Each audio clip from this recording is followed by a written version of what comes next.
okay, habang hinihintay natin yung ating mga pyesa galing kay Shopee ay gagawa ko na muna to ng frame para sa kanyang paglagay lang natin.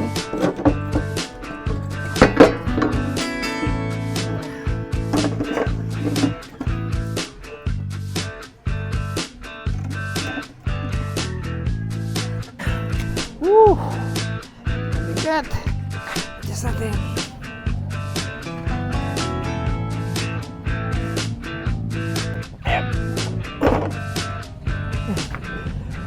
Bigat. Ito, may dumating tayong madilim na. Hinabol pa ni ni Shopee. Yan, ito. Ito yung alam ko, enclosure to ng mga breaker para dun sa ating control panel na tawag nito na power inverter. Enclosure lang to, pang breaker, tsaka mga surge protector, AC/DC breaker.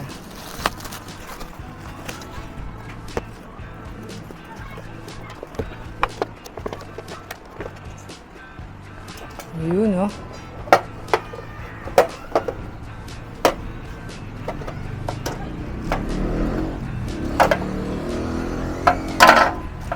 Wala yung tornilyo, boy. Okay. Ano lang pala siya. Tawag dito. Metal screw. So, ito yan. Ano natin.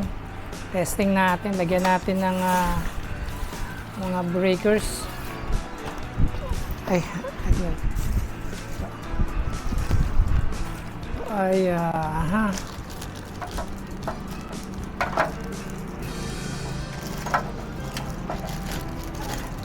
ito ay AC breaker. AC nga ito.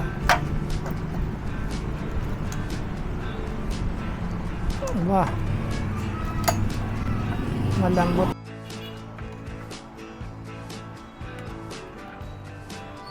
Yan.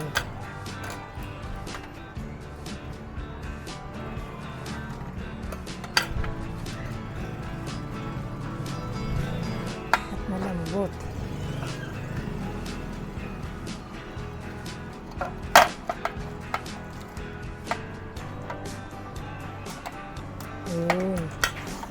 Just yan. Tapos ang ating DC breaker. Ayan. Meron pa itong mga surge protector at yan. Yan. Okay, ganyan siya. Ganyan siya.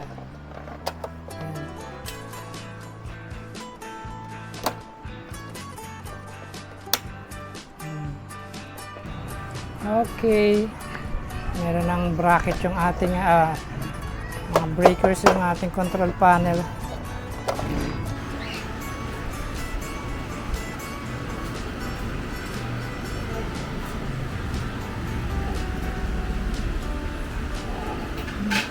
Yan, okay, habang hinihintay natin yung ating mga pyesa galing kay Shopee ay gagawa ko na muna to ng frame para sa kanyang paglalagyan sa wall.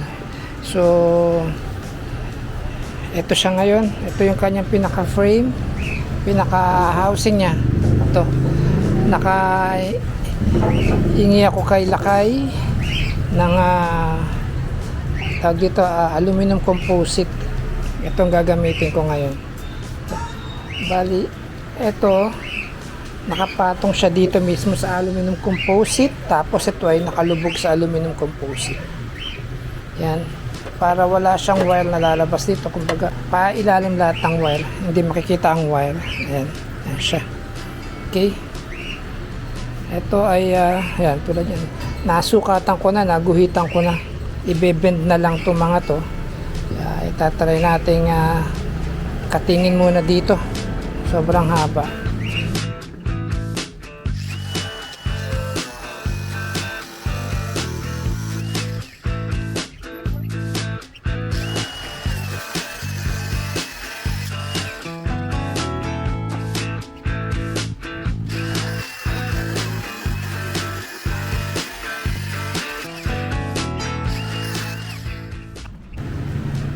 Okay, ito no. Ito kasi ang ibebend ko. Gagayahin ko yung kabilaan na to. Itong kabila na yan. Gagayahin ko to. Ganyan. Pero pinasobrahan ko lang dito ng kaunti. Ito. Yan para medyo matibay-tibay ang kapit ng tornilyo. Ngayon, kinat ko siya nang hindi ko sinasagad yung aluminum. Ay, hindi ko sinagad yung tabas hanggang ilalim. Kumbaga, kinat ko lang yung mga pinaka-ibabaw na aluminum sheet. Kasi initin ko siya, i-bend ko siya. Yan ang gagawin natin dyan. Initin ko siya, i-hit gun ko tong part na to, bend, tas hit ko din tong part na to, bend. Ganun ang mangyayari. Okay?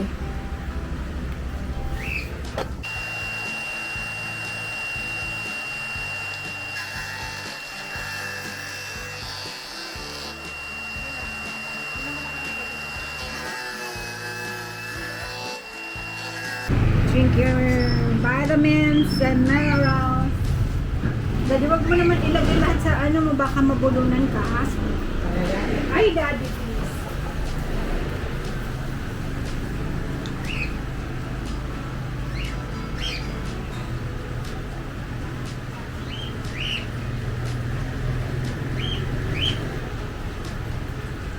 Hindi na tayo ng mga vitamins.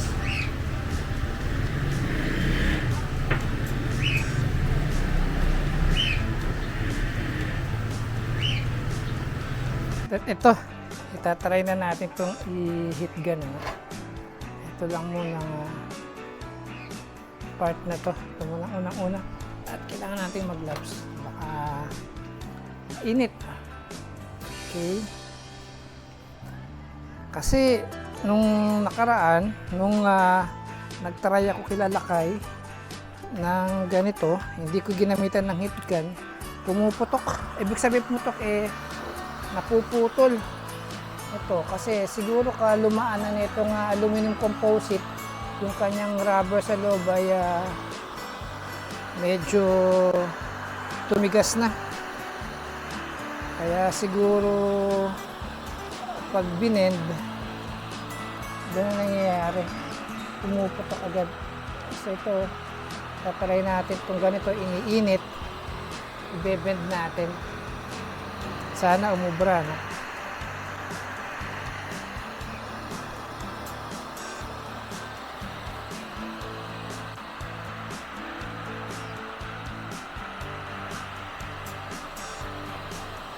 Dapat din tayo mag-start sa last. Kasi pag ito inuna natin, mahirapan tayo mag-bend dito sa isa na to.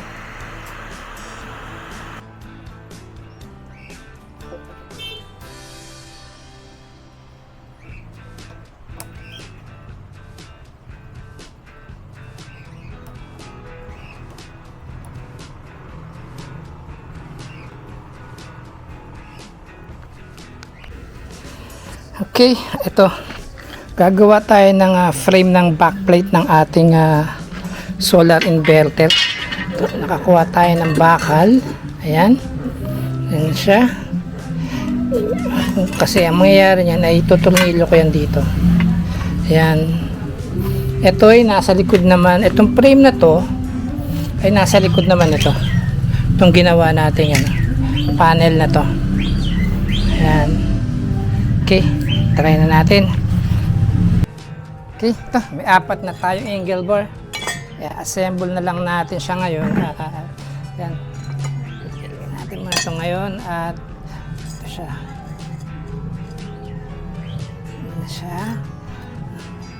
Tapos ay ito pala ito. Ito may reference na ako, 2 guhit.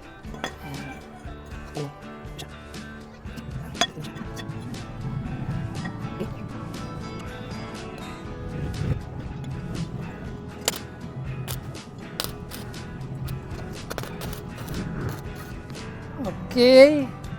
At ito, kailangan muna natin itong matornilyo para bago natin malagyan ng frame.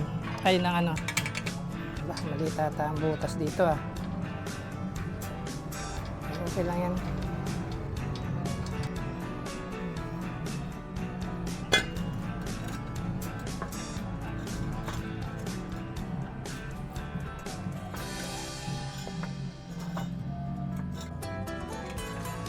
Kailangan kasi to matibay. At ang bubuhatin nito ay 12 kilos na control panel. Tibay-tibay.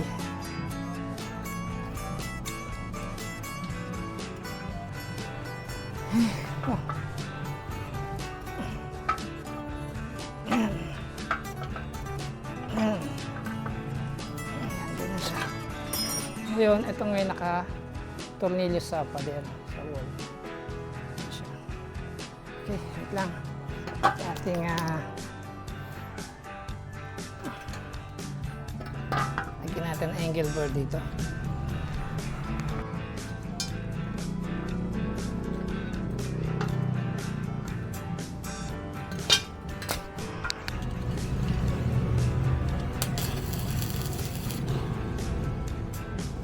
Itong mga bakal na to, mga naka-junk na lang to sa farm, kinuha ko kasi hindi naman ganun kalaki yan at kahaba yung kukunin ko. Kumbaga, mga rita-ritaso lang ito. Ayan. Pinagduktong-duktong ko lang na ginawa ko siyang ganyang square para maging frame nung pampatibay dun sa ating control panel. Ayan siya, at matatapos na to. Yung kabilang side na lang ang ating lalagyan ng angle bar. Kaya parang pinagdikit ko na siya para hindi na ako mag-a-align pa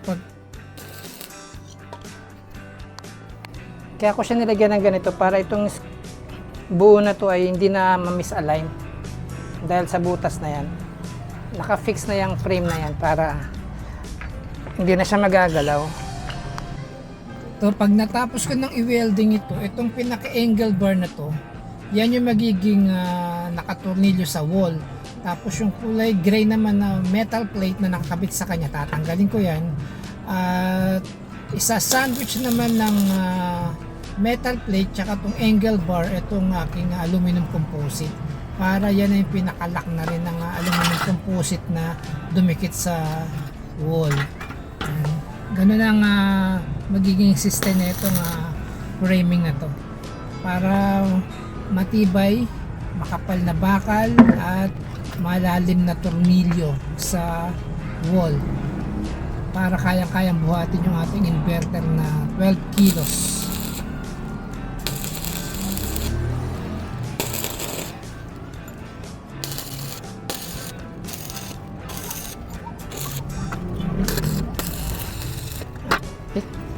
Okay na yan. Tapos ang atin namang itutornilyo ay i-welding ay yung mga nut. Itong mga nut para ka-fix na siya. Ay. Ang purpose nito kung bakit ko wine-welding itong nut ay para hindi ako mahirapan pagka tinurnilyo ko na sa wall itong ating aluminum composite at itong metal plate. Kasi pagka hindi naka-welding sa likod dyan, mahirapan akong mag-kontra, kumbaga maggagamit pa ng yabe. Kaya finix ko siya. Basta ang tornilyo na lang niya, lagi na lang sa harap. Kasi kung hindi naka-welding yan, mahirapan akong kumontra. Lalagyan ng liabe sa likod. Mahirap nang dukutin at sa liit ng allowance niya na distance from wall ay mahirapan kumontra. Mahirapan siyang kontrahin. Siguro ito, makabit ko lang ngayon. Bukas ko nalalagay yung pinaka circuit breaker. Hinapon ako mag-start ulit gawa ng may pinuntahan ako sa bayan. Okay, good.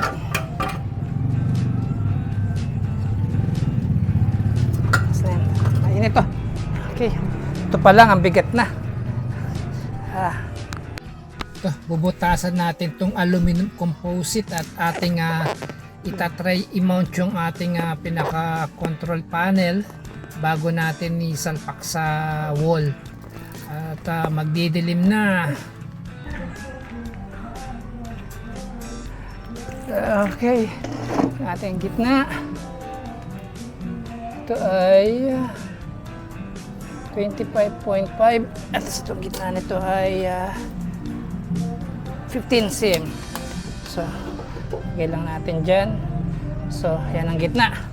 Ang mangyayari kasi yan, ito ay, naku po, Diyos ko po, kabigat talaga.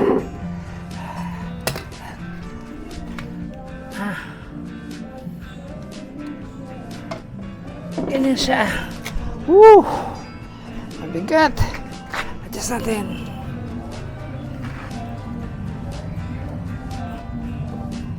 Ayan.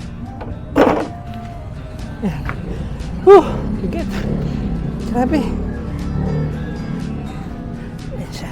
Teka, center muna natin ito. Ay. Ayan.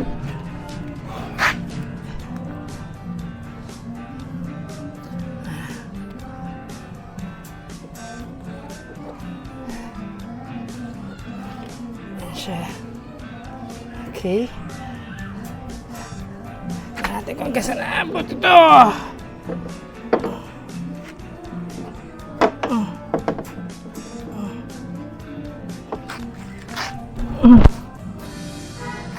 So, ayan siya. Bigat talaga. Okay. So, yan. Okay, ngayon tayo ay markings ulit. Okay, ito tayo. Ayan.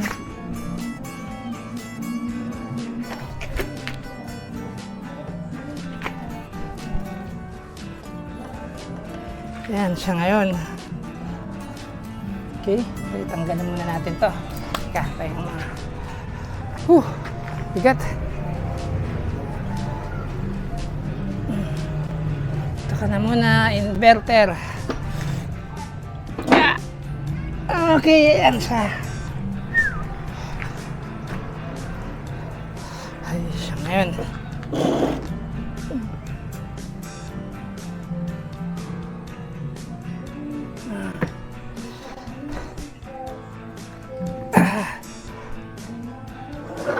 Pasukat. Ito ay 7.5. Okay.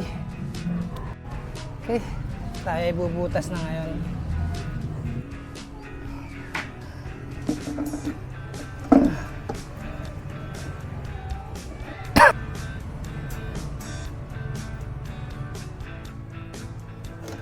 Yan, ganyan siya, no? Andito yung control panel. Tapos yung maglalak dito ay yung pinaka nut natin dito kasi yung ating frame na ginawa ay dito natin lalagay. Okay, wait lang. Bali nakatornilyo siya dyan to. Okay. Lang. So, wait. Okay. To kunin muna natin ang pinaka-sentro niya, no? Bago natin na butasan to at i-mount yung pinaka metal frame natin na ginawang brace, yung angle bar.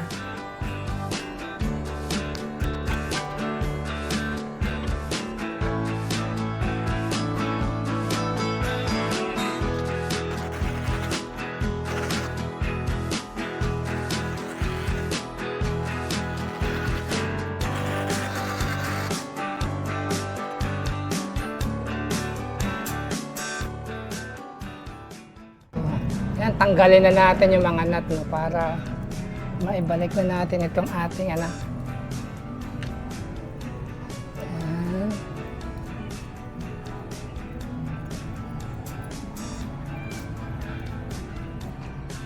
So ito yung ating ginawang frame.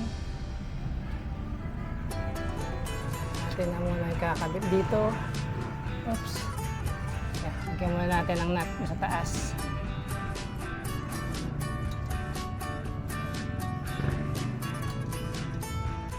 Ito, ginamitan ko to ng expansion bolt. Hindi ako gumamit ng Torx. Yung Torx kasi plastic lang yun eh.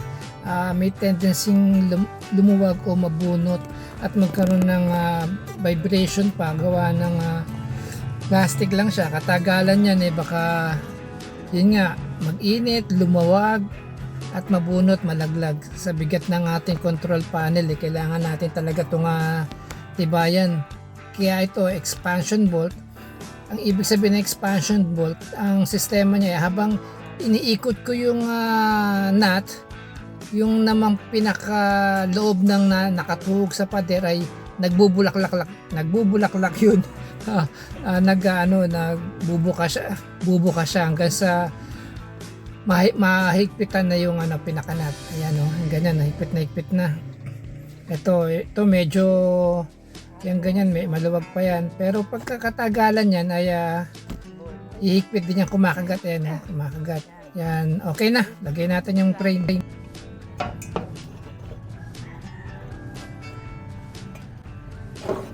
Okay. Ito ay ating tutuhog muna dito para maging guide lang natin.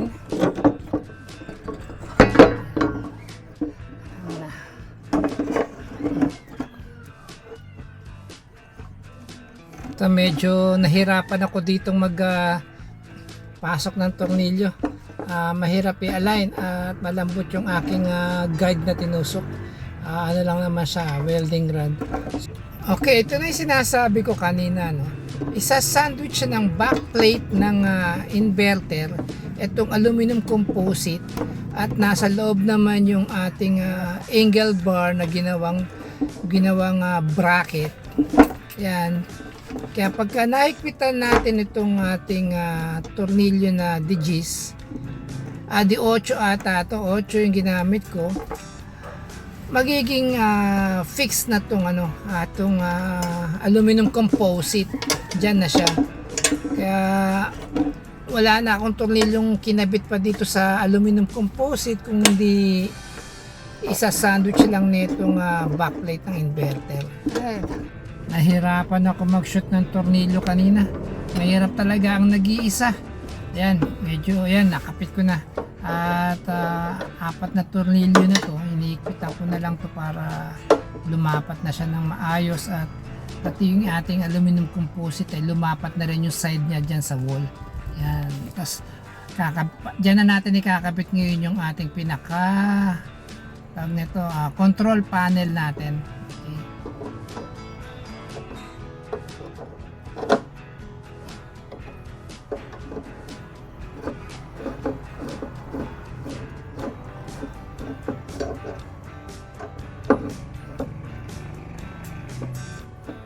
Ayan. Ayan na siya. So, kunin natin yung control panel. Wait lang. Itong ating circuit breaker ay dito. Nakapaloob siya. Pasok siya sa loob. Parang ito lang ang nakalabas. Hindi makikita tong side na to. Ayan. Ganyan siya. So, yan ang control panel natin. Okay. Siya. Bigat yan, 12 kilos. Okay. Hindi naman siguro babagsak na to.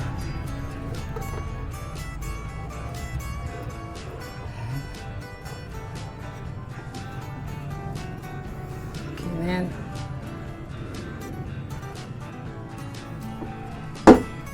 Okay, kuha tayo ng nut dito. Mayroon tong kasamang nut eh. Lang nut natin, baka malaglag. Sayang, no, hindi ko napakita sa inyo kung paano ko kinabit itong control panel. Ayan, no, nakasampay lang siya, kumbaga nakakalawit lang, nakaangkla lang yung pinaka heatsink ng ating tawag nito, control panel. Tapos meron lang siyang nut sa baba. Ayun! Bunot. Okay na. Itong so far grid tie inverter ko ay 3 kilowatts. Tapos Wi-Fi ready na rin siya. Mamomonitor mo sa cellphone yung harvest ng solar panel, ilan yung kilowatt per hour na nagagamit sa bahay, at kung magkano din ang ine-export. Makikita dyan sa cellphone. So yan ang nagawa natin ngayong araw na to. Ito siya. Tapos ang breaker natin, ulitin ko, ay dito siya sa baba. Ayan. Ganyan siya. Yan. Yan siya. Okay.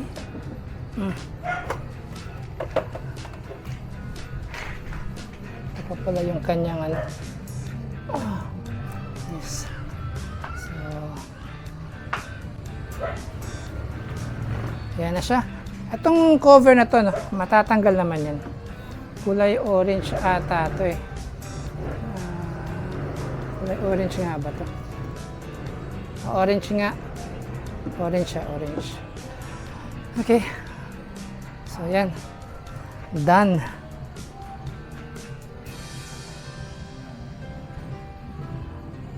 Okay. Okay, pahinga na tayo. Pahinga na. At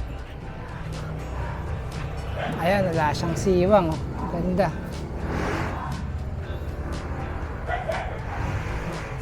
Walang siwang.